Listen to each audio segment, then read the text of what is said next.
Hi, everyone. Tracy Loring here.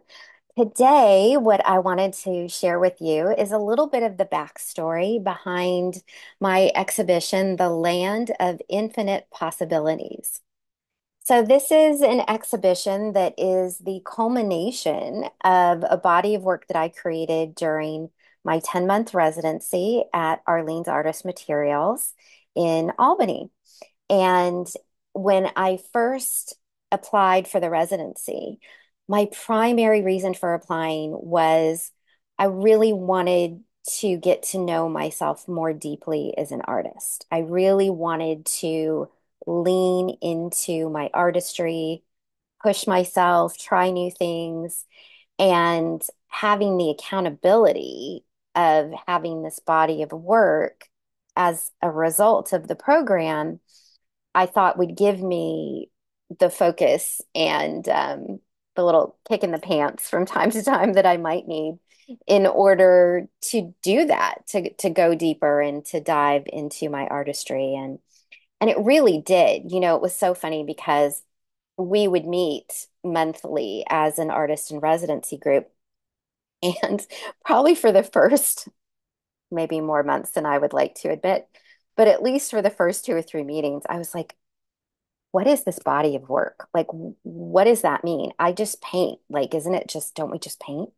And I don't have formal art education. I'm self-taught.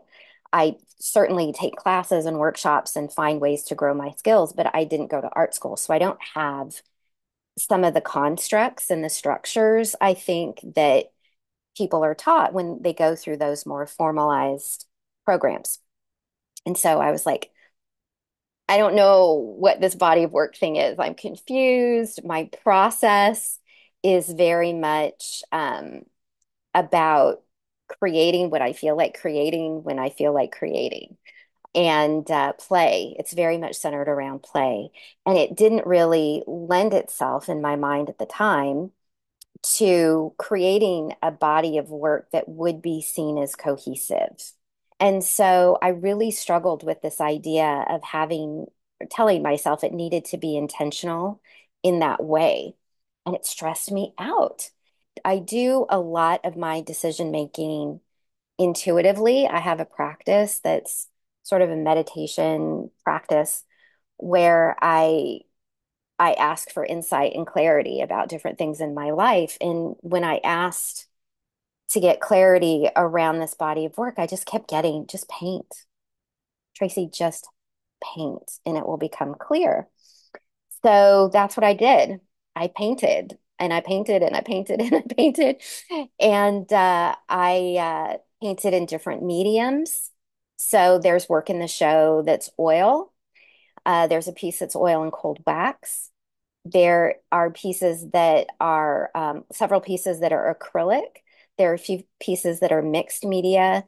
There's a piece that's watercolor. There are several pieces that are acrylic ink. So I've got all these different mediums that were whatever was speaking to me at the time. So my process, as I've shared with you in other videos, is very much of one of play. So, kind of what I like to say is I sit down and I make a mess. I just play layer after layer with a medium or media that are calling to me in the moment. And I play until I get to a point where it just feels like, okay, now I can take a step back and then I look for something. So I look for guidance from the piece. I ask the piece what it wants to be. And sometimes it's very obvious. There's a figure in there, there's a landscape in there, there are flowers in there. And sometimes it's just abstract, but there will always be this revelation of what this piece wants to be. And I don't work on it until I have that moment of insight. Nature is a very common theme for me. So a lot of these works were flowers, a lot of these works were trees, and often figures. So some of them are figures. There's a horse. I've never painted a horse before. It just showed up. Like I didn't intentionally sit down to paint a horse. But it just appeared in my work. And I noticed a few things. I noticed that my process is about the process. So I had heard this phrase more recently about being a process focused artist. I think that's what I am. Like I I just enjoy the process of painting so much. I am driven and compelled to paint because like desire, need to watch paint move, to see a color move on a page, which is why I love to paint on paper and why I love to paint with acrylic and watercolor, acrylic ink, because they're fluid and I get to watch them move and create all of these organic shapes.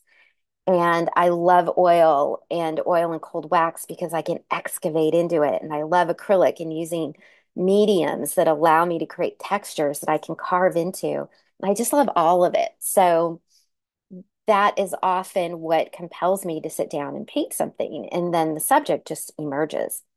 So as I was putting these works together and time was coming up to really wrap up the creation portion of this body of work and get to the finishing and curating portion, I took a step back and was reminded of a piece that I had created.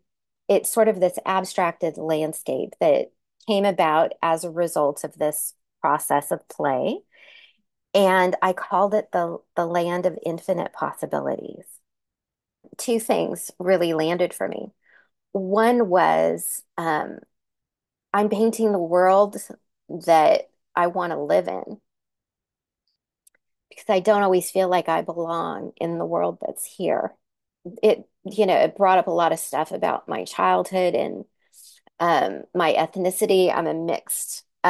I grew up in a mixed ethnic household, and that created a lot of sense of not really feeling like I fit into any one culture and sort of floating in between. And that really came out as I was looking at this work and realizing that I was painting landscapes, usually, some form of a landscape, either these trees, or these flowers, and the figures that showed up are kind of like the inhabitants in this landscape. So that was one thing I noticed, that I'm painting this world, and this world is, if you look at my work, it's very colorful and it's very textured and it's very fantastical in a lot of ways and abstract. I mean, a lot of my work is representational. You look at it, you can tell it's a tree or a flower or a figure of some sort. Um, but they're all through the lens of something that's not perfect and photorealistic. So it was really interesting to learn that about myself, that there was this theme in this work of not fitting in and feeling like that's what I was doing. I was expressing that frustration through creating this world where I did belong and a world where anything goes, because this isn't a world that's governed by the rules that we exist in. So everyone's welcome in this land of infinite possibilities. There were what I call the watchers, and the watchers are the trees. I have always had a fascination with trees. I have a tattoo of a Celtic tree of life on the back of my neck. And I'm fascinated by imagining the stories that they've witnessed and their lifespan and the speed at which they grow.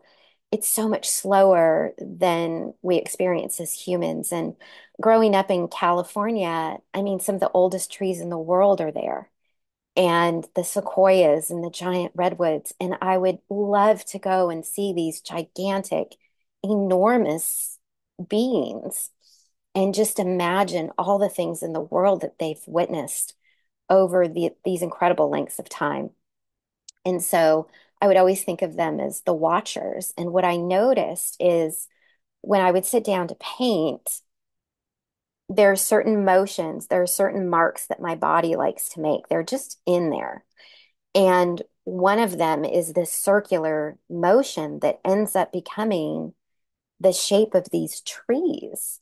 And so when you look at the different trees that are in the show, you'll start to see this similarity in shape. It's like this circular shape. And circles have a very deep meaning for me. Again, the Celtic tree of life is a circle. Its roots connected to the branches of the tree, everything one and connected and this oneness. The other thing that emerged from this work was what I'm calling the garden. And the garden are all of these flowers, these sort of abstracted flowers that just grow together and look like they're blowing in the wind and talking to each other and just kind of being free in the world. And they all have these really rich textures and bright colors, but are set against this background. And the process that I used to create these, I was just so enjoying. And so I, without intending to, created several pieces that sort of were almost in a series, which is the garden that's part of this land. And then the third element are the inhabitants, these figures that showed up, who tend the garden, who run through the woods, who look out for the folks that are there. And so in some of these paintings, you might find small figures sort of hidden in there. Other paintings are very much about the figure itself. I've realized that I've been painting what I saw my whole life, and in particular, growing up in California. There's one painting in particular, the big tree. There's a big tree in this body of work. I know exactly where that is on the drive between Northern California and Southern California, where I lived and drove many, many times. Now, does that tree exist there? No, but the background, I know exactly where that is. And I was looking at the flowers in this garden. And again, I don't sit down to intentionally paint a certain type of flower. I just make marks. And what I notice is the marks that I make often look like poppies. And poppies are what grow naturally on the side of the road in California. It's the state flower. And it just hit me like a ton of bricks, like, oh my goodness, this is what I've been painting. I've been painting what I would see out the window when I was growing up. My father was a truck driver, and we would take drives because he loved to drive. And as an only child growing up in the 80s, where all you had in the car was the radio and looking out the window to entertain yourself, I spent a lot of time looking out the window. And it was really emotional for me to recognize that what I was painting was really the culmination of my experience as a human, and therefore my experience as an artist. And that was a really amazing revelation because that was my end result for the residency, was to get that depth and lean into my artistry and really discover who I was as an artist. I'm grateful to Arlene's and to Andrew and my fellow artists in residence and all of you who have supported me along the way, um, who've liked my posts on Instagram or cheered me on in LinkedIn or come to one of my booths at an art fair or bought one of my pieces or just said, you know, that's awesome that you do that.